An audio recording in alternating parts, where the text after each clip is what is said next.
मनसेसोबत वैचारिक मतभेद मात्र भाजपला हरवण्यासाठी आघाडी करायला आम्ही सकारात्मक. मनसेला सोबत घेण्याबाबत वडेट्टीवारांची गायकवाडांच्या विरोधातली भूमिका.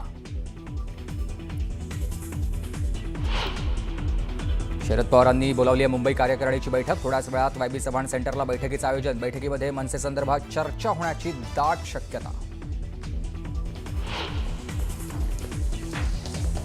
अर्णव खैरे आत्महत्येवरून आज मुंबईत भाजपचं आंदोलन. ठाकरेंविरोधात भाजपच्या सद्बुद्धी द्या प्रार्थना आंदोलनात मनसे सेना उबाठा आमने सामने येण्याची शक्यता.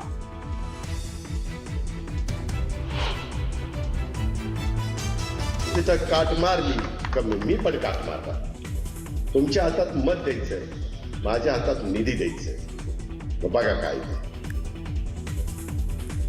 नगरपंचायत निवडणुकीच्या प्रचार सभेत अजितदादांचं आश्वासन. मात्र तुम्ही काट मारली तर मी पण काट मारणार. थेट इशारा तर दादांच्या धमकीवरून विरोधकांचा हल्लाबोल. जालन्यात अजित पवारांचा पोलिसांवर संताप. परतूर नगर परिषदेच्या उमेदवारांना समोर येऊन न दिल्यानं अजितदादा भडकले.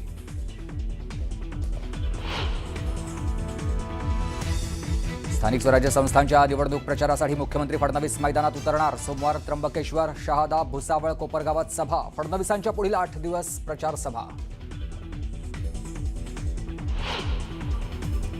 उपमुख्यमंत्री एकनाथ शिंदे आज पालघर जिल्हा दौऱ्यावर. शिंदेंच्या पालघरमध्ये 4 प्रचार सभा. डहाणू, जव्हार, पालघर आणि वाड्यात शिंदेंची तोफ धडाडणार. नंदुरबारमध्ये भाजप शिवसेनेत राजकीय वातावरण तापलंय. अर्ज मागे घेण्यासाठी शिवसेना नेत्यांनी भाजपच्या उमेदवारांना धमकावल्याचा माजी खासदार हिना गावित यांचा आरोप.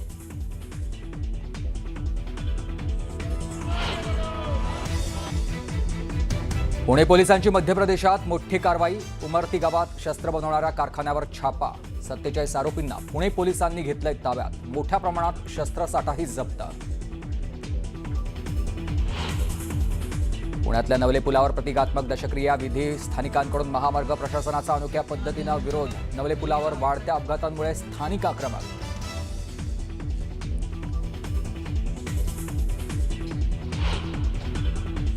पुण्यात जंगली महाराज रोड, FC रोडसह मुख्य रस्त्यांवर अतिक्रमण विभागाची मोठी कारवाई. अचानक करण्यात आलेल्या कारवाईमुळे व्यावसायिकांची तारांबळ.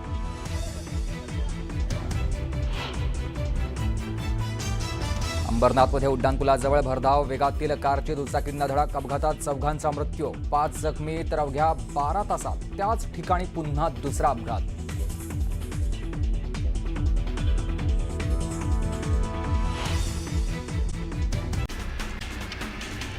जळगाव जिल्ह्यातील जामनेरमध्ये महाविकास आघाडीच्या उमेदवारांची शहरातून रॅली काढण्यात आली. माघारीची मुदत संपल्यानंतर अज्ञातवासात गेलेले उमेदवार शहरात परत येताच उमेदवारांची ढोलताशांच्या गजरात रॅली निघाली.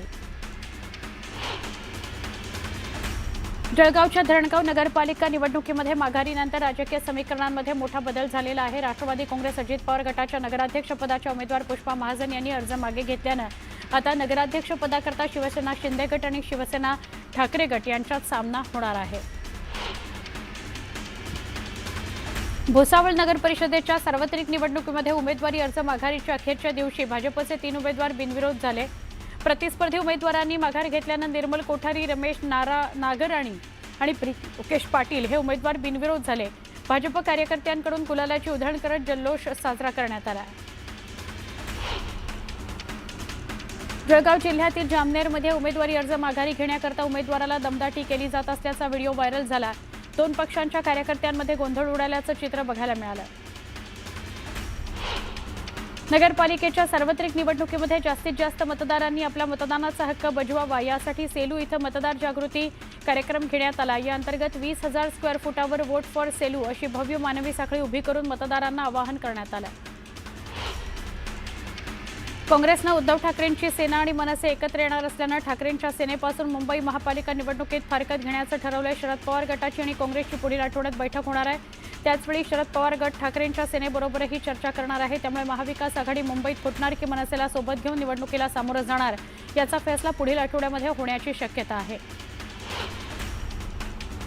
मुंबई महापालिका निवडणुकीकरता जाहीर करण्यात आलेल्या प्रभाग आरक्षणावर 20 नोव्हेंबर या अखेरच्या दिवसापर्यंत 129 हरकती सूचना प्राप्त झालेल्या आहेत. सूचनांवर 27 नोव्हेंबरपर्यंत निर्णय घेतला जाणार आहे. त्यामुळे 28 नोव्हेंबरला अंतिम आरक्षण विहित नमुन्यामध्ये शासन राजपत्रात प्रसिद्ध करण्यात येणार आहे. मुंबई महापालिकेच्या आगामी निवडणुकीकरता जाहीर झालेल्या प्रभाग आरक्षण सोडतीमुळे अनेक माजी नगरसेवकांचे प्रभाग बदलले, त्यामुळे अन्य प्रभाग शोधण्याची वेळ त्यांच्यावर आली आहे. दरम्यान 13 प्रभागांचं आरक्षण यंदा सलग तिसऱ्यांदा कायम राहिलं आहे, त्यामुळे या प्रभागातील माजी नगरसेवकांना पुन्हा निवडणूक रिंगणात उतरवण्याची संधी मिळाली आहे. रायगड, ठाणे, पालघर, नवी मुंबई या जिल्ह्यातील नगरपालिका नगरपंचायत निवडणुकांकरता उमेदवारी अर्ज मागे घेण्याच्या शुक्रवारच्या अखेरच्या दिवशी लढतींचं चित्र स्पष्ट होणार आहे. बहुतेक ठिकाणी नगराध्यक्षपदाकरता बहुरंगी लढती होणार आहेत. काही मोजक्या उमेदवारांनी निवडणूक रिंगण सोडलं असलं तरी मुख्य राजकीय पक्षांच्या प्रमुख उमेदवारांनी आपली उमेदवारी कायम ठेवल्यानं सर्व निवडणुका चुरशीच्या होणार आहेत. सिंधुदुर्गामध्ये भाजपच्या नगराध्यक्षपदाच्या उमेदवाराच्या घराच्या पत्त्यावर बोगस मतदारांची नोंद सापडली. मुस्लिम मतदार घरात राहत असल्याची नोंद सापडली. शिंदे सेनेचे आमदार निलेश राणे यांनी भांडाफोड करत कारवाईची मागणी केली. वडगाव नगरपंचायत निवडणुकीमध्ये प्रचाराचा जोर चांगलाच वाढलाय. उमेदवार घराघरात जाऊन मतदारांच्या भेटी घेत आहेत. भाजप, आरपीआय, शिंदे गटानं राष्ट्रवादी काँग्रेसला थेट टक्कर देण्याकरता वडगाव आणि मावळात भाजप, आरपीआय आणि शिंदे शिवसेना गटानं एकत्र येत जमूट बांधली आहे. तळेगाव दाभाडे नगर परिषद निवडणुकीमध्ये अर्ज माघारीच्या अखेरच्या दिवशी मोठी भांडाफोड झाली. 39 उमेदवारांनी माघार घेतली, त्यामुळे एकत्रित 39 अर्जांची माघार नोंदवली गेली, त्यामुळे 19 जागा बिनविरोध ठरल्या आहेत. जळगाव जिल्ह्यातील स्थानिक स्वराज्य संस्थांच्या निवडणुकाची रणधुमाळी शिगेला पोहोचली आहे. माघारीची प्रक्रिया पूर्ण झाल्यानंतर आता 16 नगरपालिका आणि 2 नगरपरिषदांकरता एकूण 1632 उमेदवार रिंगणात उभे आहेत. यातून 1555 उमेदवार नगरसेवक पदाकरता आणि 77 उमेदवार नगराध्यक्ष पदाकरता निवडणुकीच्या रिंगणात आहेत. सह्याद्रीच्या जंगलात तारा वाघिणीनं डौलदारपणे प्रवेश केला. ताडोबातील 3 वर्षाच्या चंदा वाघिणीला आता चांदोलीची तारा वाघीण ती बनलेली आहे. पुण्यामध्ये चोरी आणि गहाळ झालेले 171 मोबाईल नागरिकांना परत देण्यात आले. हरवलेले मोबाईल परत मिळाल्यानं पोलीस यंत्रणेवरचा विश्वास वाढल्याची भावना नागरिकांनी व्यक्त केली. भारतीय महिला संघाची उपकर्णधार आणि सांगलीची कन्या स्मृती मानधनाच्या विवाह सोहळ्याच्या ठिकाणी शादी प्रीमियर लीग पार पडला. तिथे स्मृती पलाशसह महिला खेळाडू पै पाहुण्यांनी क्रिकेट सामना खेळण्याचा आनंद लुटला. बिबट्याबाबत विद्यार्थ्यांना माहिती व्हावी या उद्देशानं शिरूर तालुक्यातील वाघेश्वर विद्याधाम प्रशालेमध्ये पथनाट्याच्या माध्यमातून विद्यार्थ्यांमध्ये बिबट्याबाबत जनजागृती करण्यात आली. बिबट्यापासून बचाव करण्याकरता कशा पद्धतीनं संरक्षण करावं याचं मार्गदर्शन यावेळी करण्यात आलं. धाराशिव शहरात चोरी करण्याकरता आलेल्या चोरांच्या टोळीला नागरिकांनी पकडलं. वेषांतर करून आलेल्या चोरांना नागरिकांनी पोलिसांच्या स्वाधीन केलं. पोलिसांच्या छापेमारीत हॉटेलमध्ये वेश्या व्यवसाय सुरू असल्याचं समोर आलंय. पुण्यामधली ही घटना. पुणे पोलिसांनी एका विदेशी महिलेसह 2 परराज्यातील महिलांची सुटका केली. एका आरोपीला पोलिसांकडून अटक करण्यात आली. मध्य रेल्वेच्या ठाणे ते कल्याण दरम्यान अप आणि डाऊन जलद मार्गावर रविवारी सकाळी 10:40 ते दुपारी 3:40 दरम्यान मेगा ब्लॉक घेण्यात आला. यावेळी ठाणे ते कल्याण धावणारे अप आणि डाऊन जलद लोकल 5व्या आणि 6व्या मार्गिकेवर वळवण्यात येणार आहेत, त्यामुळे काही फेऱ्या रद्द करण्यात येणार आहेत.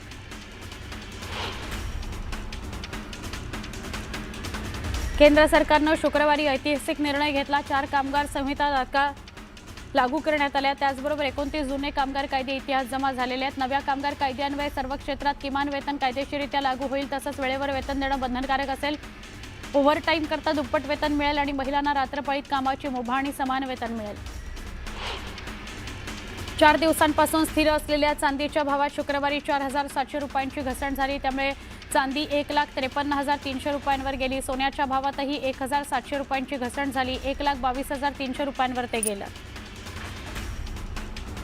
वाढती थंडी आणि दाट धुकं यामुळे राजधानी दिल्ली क्षेत्रात प्रदूषण धोकादायक पातळीवर गेलेलं आहे. अनेक भागात हवेची गुणवत्ता 500 AQI हून अधिक नोंदवली गेलेली आहे. ही अत्यंत गंभीर पातळी आहे. काही भागातील केंद्रात तर AQI 600 पार गेला आहे. शुक्रवारच्या जगभरातील प्रदूषणाच्या नोंदी पाहता दिल्लीतील ही पातळी सर्वाधिक आहे.